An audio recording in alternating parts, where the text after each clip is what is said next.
और एक बड़ी खबर आ रही है वैष्णो देवी मेडिकल कॉलेज के मामले को लेकर, जहां पर फिर से हंगामा खड़ा हो गया है। वैष्णो देवी कॉलेज मामले में मेडिकल की सीटों में मुस्लिमों को सीट देने पर यह बवाल फिर से गहरा गया है। हालांकि पिछले कई दिनों से यहां पर इसको लेकर प्रोटेस्ट किया जा रहा है हिंदू संगठनों की तरफ से, स्टूडेंट्स की तरफ से।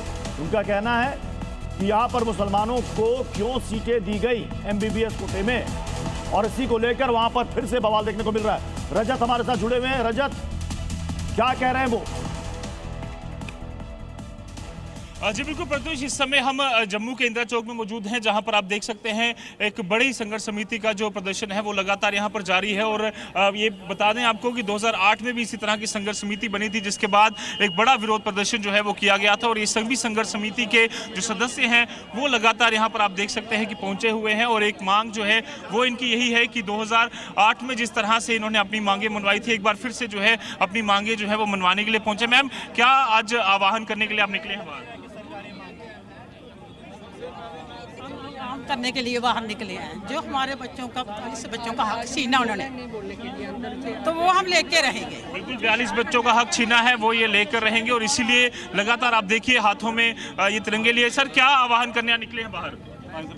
आज का प्रोटेस्ट जो है 2008 की तरफ पे जिस प्रकार से वहाँ पे भूमि आंदोलन हुआ था, उसी को लेके आज ये संघर्ष समिति द्वारा जो 42 बच्चे वहाँ पे एडमिशन दी गई है दूसरे समुदाय से, जबकि पैसा वहाँ पे हिंदू संगठनों का आता है और हिंदू समाज वहाँ पे पैसा चढ़ावा करता है।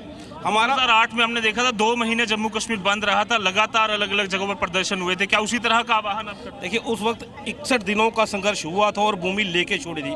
आज भी यहाँ पे जो संघर्ष स्टार्ट हुआ है उसमें जो बच्चों का, अगर बच्चों को इंसाफ नहीं मिला, हमारे हिंदू बच्चों को जो इंसाफ नहीं मिला, वहाँ पे हमारा जो समुदाय है वो चाहता है कि जो चढ़ावा आता है वहाँ पे हिंदू बच्चे ही पढ़ें, क्योंकि बाकी जगह पे चले जाए सभी डिस्ट्रिक्ट में, चाहे वो डोडा में जाए, चाहे भद्रवाह में जाए, जिस मर्जी डिस्ट्रिक्ट में जाए, लेकिन यहाँ पे हिंदू का चढ़ावा आता है और यहाँ पे हिंदू बच्चे ही पढ़ने चाहिए। हिंदुओं का चढ़ावा आता है और हिंदू बच्चे ही पढ़ने चाहिए। और इसीलिए ये आह्वान आज आप देख सकते हैं संघर्ष समिति द्वारा किया गया है और लगातार मांग जो है वो इनकी तरफ से की जा रही है। सर, क्या मांग है आज आपकी? आज हमारी जो सी संघर्ष समिति जो सी माता वैष्णो देवी श्राइन बोर्ड पे बनी थी, जो उनका एक सूचना थी कि आज हम सब लोग एकत्रित होकर सरकार को अपनी एक रूपरेखा बताएंगे। तो सर समिति ने जो फैसला किया, जम्मू के सभी लोग उसके हित में है। आगे बढ़ेगा संघर्ष। देखिए, 2008 में भी जब किसी ने बोला था 1 इंच जमीन नहीं देंगे, तो जो अमरनाथ संघर्ष समिति बनी थी उसने 61 दिन के बाद अपनी जमीन ली भी। आज भव्य वो अमरनाथ मंदिर तक रोड पहुंच गई है। तो ये अभी शुरुआत है, तो रुझान इसके अच्छे आएंगे। बिल्कुल, लगातार। और आप देखिए यहाँ पर ये जो संघर्ष समिति का जो बैनर भी है वो भी यहाँ पर आप देख सकते हैं और लगातार ये प्रदर्शन जो है वो जारी है। स्टेटमेंट जारी है, उसका राजनीतिकरण भी किया जा रहा है, तो कैसे देखते हैं इसको आप? देखिए, माता वैष्णो देवी हमारे लिए एक श्रद्धा का स्थान है। वहाँ पर हमारा ही नहीं, हिंदुस्तान के हर सनातनी का श्रद्धा का स्थान है। आपको मालूम होगा, आप मीडिया के बंधु हो, कि हिंदुस्तान के हर हिस्से से। और ये 2 तस्वीरें आप देख रहे हैं। एक तरफ मेरठ में एक मुस्लिम को घर देने पर हिंदू संगठन के लोग सड़कों पर प्रोटेस्ट कर रहे हैं। दूसरी तस्वीर आप देख रहे हैं जम्मू से, जहां पर माता वैष्णो देवी मेडिकल कॉलेज में मुस्लिमों के एडमिशन को लेकर वहां पर हिंदू संगठन प्रदर्शन कर रहा है। 2 तस्वीरें मेरठ और जम्मू की इस वक्त आप देख रहे हैं, हिंदू संगठनों का ये प्रोटेस्ट।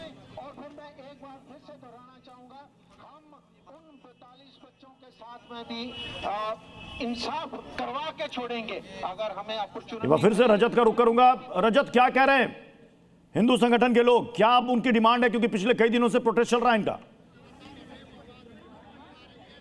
बिल्कुल, लगातार कई दिनों से प्रोटेस्ट चल रहा है और साफ तौर पर आप देख सकते हैं। और हिंदू संगठन, क्या कुछ मांग है आपकी? आज लगातार सड़कों पर पहुंचे आप। देखिए, महीने से ऊपर हो रहा है, बच्चे अभी भी वहाँ पढ़ रहे हैं। माता वैष्णो यूनिवर्सिटी में जो गलत तरीके से आवंटन किया था, अभी तक कोई भी सरकार ने उसके ऊपर एक्शन नहीं लिया, ना एलजी साहब ने लिया और ना ही सेंटर से कोई ना कोई ऐसा कोई फरमान आया है।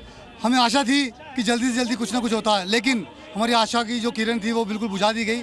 अब आम जनता ने मिलकर, सभी संगठनों ने मिलकर एक ऐसा एक बैनर तैयार किया, एक छत्र छाया तैयार की। कितने संगठन जुड़े हैं इसमें? कम से कम 90 संगठन जो है जुड़े हैं और भी संगठन जो है वो अप्रोच कर रहे हैं। ये कारवा बढ़ता जाएगा और शीघ्र हमें सफलता जरूर प्राप्त होगी, क्योंकि अब ये जो बागडोर है हमारे हाथों में है। बिल्कुल, कितने दिन तक चलेगा इसमें? ठीक है रजत, आपके पास लौट कर आऊंगा। मैं एक बार फिर से रुक करूंगा। मेरठ का ब्रजेश वहां पर मौजूद हैं। ब्रजेश, अगर हिंदुओं के बीच में अगर किसी मुस्लिम ने घर खरीद लिया तो इतनी हाई तौबा क्यों मचा रहे हैं ये?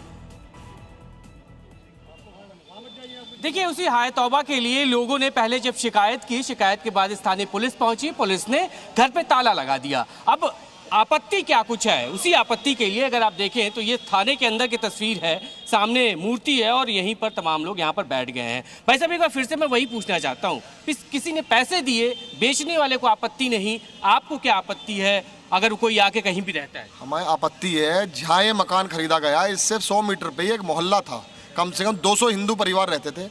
आज एक भी हिंदू परिवार नहीं है, सब पे विधर्मी मुस्लिमों ने वहाँ अपने मकान खरीद के रहने लगे। बसावत हमें तो भगाया जा रहा है हमारे देश में से, और ये लोग जो है वहाँ रह रहे हैं। प्रदेश के मुख्यमंत्री जी, इस पे कानून की मांग है हमारी। कानून आना चाहिए, जो हिंदुओं का मकान कोई भी विधर्मी खरीदे ना, यानी कानून बनना चाहिए। आप भी उसी मोहल्ले में ही रहते हैं, आपके घर के सामने वाला मकान है? बिल्कुल, मेरे घर के सामने वाला। जी जी। दिक्कत की हम बात कर रहे थे, दिक्कत है क्या? दिक्कत मैंने बताई ना भैया जी, वहाँ पे परेशानी ये हो जाती है कि अब तो ये लोग खड़े होते हैं, बाहर की साइड है सड़क पे, हम सड़क पे खड़े हैं जी, तो हमें डांट के भगा देते हैं। लेकिन अब तो घर हो जाएगा तो फिर किसी को भगाएंगे भैया?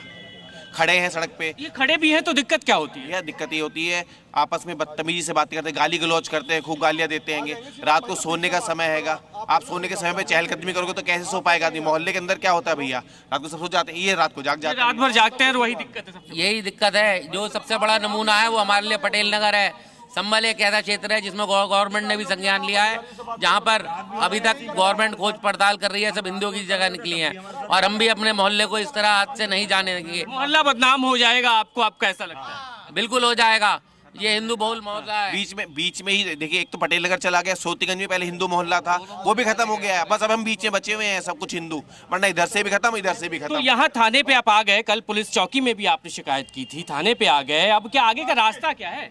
आगे का रास्ता, हमें तो हमारा जो मकान इन्होंने लिया है वो वापस चाहिए। हम तो ये चाहते हैं कि हमारे मोहल्ले में हिंदू मोहल्ला ही बन। मकान खरीद लेंगे? हाँ जी, खरीद लेंगे, तैयार भी हैं खरीदने के लिए। आप लोग तैयार है मकान खरीद लेंगे? बिल्कुल खरीदने के लिए तैयार हैं, वापस होना चाहिए मकान। तो जो मकान जिसने खरीदा है मालिक, उससे बात हुई आपकी? नहीं, हमें उससे बात ही नहीं करनी। वो कल रात को बात करके उसके बाद मकान में फिर दोबारा घुस गए, पुलिस ने चाबी ले ली थी। पुलिस ने चाबी ली थी, फिर भी रात को इंस्पेक्टर साहब ने हमें आश्वासन दिया गया था कि 11:30 बजे थाने में आके बातचीत होगी, चाबी जब दी जाएगी। लेकिन हमारे पास प्रूफ है, वीडियो है, उन्हें चाबी दी गई, उनकी महिलाएं बच्चे उस मकान में आए हैं, तो ये गलत है। ये मुद्दा ब्रजेश और रजत, आप दोनों का हमारे साथ जुड़ने के लिए अब